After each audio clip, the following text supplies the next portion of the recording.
Alright, here's the Thinking in Radians practice sheet, and I really have two cheats on this sheet for you. First of all, I got the answers written on the bottom, and I also have this unit circle that it has been labeled nicely. So just so that you know that you do not get this completed unit circle for any test or any quiz, and you do not get it for the exam.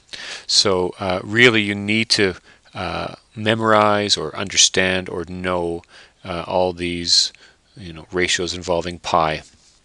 At this point, it might seem a little bit daunting, but I don't think it's going to be so crazy. One pattern, a couple patterns that you can notice when you take a look at these is, first of all, these are all the ones that are related to the sixths. So if you're going to counting by pi over sixes, these are the sixths. That's hard to say, isn't it? The ones that I'm marking in red. So 1/6, 2/6, 3/6, 4, 5, 6/6, 7, 8, 9, 10, and 11. So those are, if you're just counting by six, you really hit everything except for, and I'll pick a different color here, except for these ones here for the fourths. Right? So when you hit the, does that work? Oh yeah. So these are the fourths. Okay. So when you hit these ones, the thirds don't hit those spots. The sixths don't hit those spots. Only the quarters do. So when you're counting by quarters, then it's going to be, I'll go back to blue. If you're counting by quarters, it's 1/4, 2/4, 3/4, 4/4, 5/4, 6/4, 7/4, 8/4, right? It's easier. So just remember that when you're going by six, it doesn't hit this one. And the other, if I was to redraw like the first quadrant, then and here's the arc. So this is where the pi over 4 would be, right? And these two are not spaced evenly, right? Because now if you divide this into three equal portions, maybe I'll switch to red here. If you divide it into three equal portions, you'd hit one about there, another one about there. So I want this arc to be equal to that arc to be equal to that arc. Oh, the one disappeared on me. Okay, so these two are closer together. It's not like we divided this arc into 1, 2, 3, 4 different equal portions. No, we divided it into three, 1, 2, 3, and then we have another one stuck in the middle. So this distance here is half of that distance. So you can pay attention to those groupings. One other pattern when you're, if you're going to at the beginning of a test, and this is, sure a lot of people like to do this, is a good idea when you're first learning it, is maybe you want to just draw this out and draw the dots, Draw these dots like that so you can help yourself remember it. So at the beginning of a quiz or a test, even around the exam, you can write those dots out and you can help you think a little bit. So look at the denominators here. 6, 4, 3, 2, right?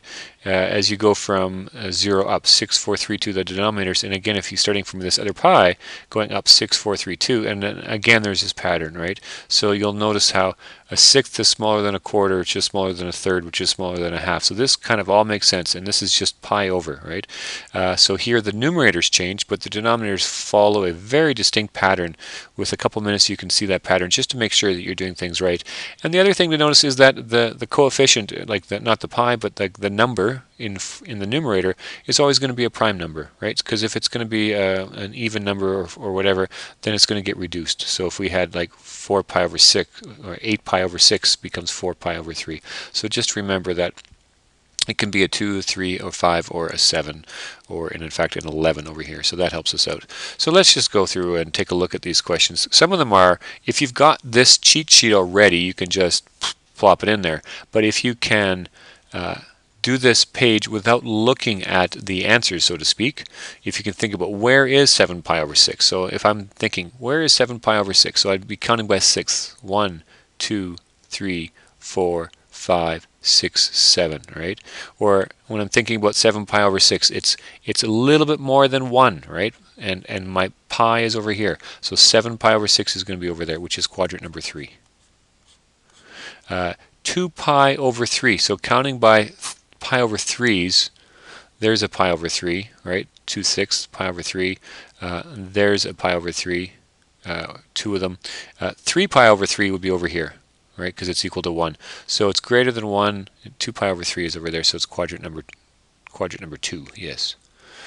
Now negative. So here's the first time we actually just can't look up the number and find out where it is. So negative, you're going the other direction. So all these labels are not going to work for you. Negative 4 pi over 3. I'm going to remember that If I'm going in the negative direction, this would be negative pi, and a negative third after that would take me all the way up to over here. So the negative 4 pi over 3 would be up there, negative 4 pi over 3, and that would be quadrant number 2 again. So these two, C and D, are actually coterminal. They're the same spot. 11 pi over 6, just looking, I'm thinking, oh, that's 1/6 less than 12 pi, right? So a full circle is 2 pi, which is equal to 12 pi over 6. So 11 pi is just a sixth less than that, so that would be in quadrant number 4. Negative 5 pi over 4, counting by fourths, 1, 2, 3, 4, 5, negative, oh, but we're going negative, right? 1, 2, 3, 4, 5, negative 5 pi over 4 would be quadrant number 2. Again, you can think it's, if you go negative pi, if you go full negative pi, and then you need to go another quarter, so that'd be in quadrant number 2. 5 pi over 2. So 4 pi over 2 plus pi over 2, right? This is a full circle, so this is going to be coterminal with pi over 2, and pi over 2 is up here. Oh, is there an answer for that one? Pi over 2? Oh, yes it is. Wait, I think it would be right here. And does it really have a quadrant? No, it doesn't really have a quadrant, does it? So G, I put quadrant number 1, but really the answer should be none. Okay. Exclamation mark, because it's right here. It's not on a quadrant. It's not 1 and it's not 2. 13 pi over 6. So that would be the same thing as a full rotation, which is 12 pi over 6. That's a full rotation, plus another pi over 6. So that would be coterminal with pi over 6, and that would be quadrant number 1. Oh, did I do this right? G, and I missed H altogether. Oh, okay, so that's what happened. I think that G is none, and then H, whatever H is I. I'm going to have to change my answer key. Negative pi over 3. So from here I'm going negative pi over 3, so that would be coterminal with positive 5 pi over 3. So that's quadrant number 4. Negative 4 pi is the same thing as going around the negative direction for 2 laps and ending at this spot right here, and that would be a none again. Okay, so that has been your answer key for that practice.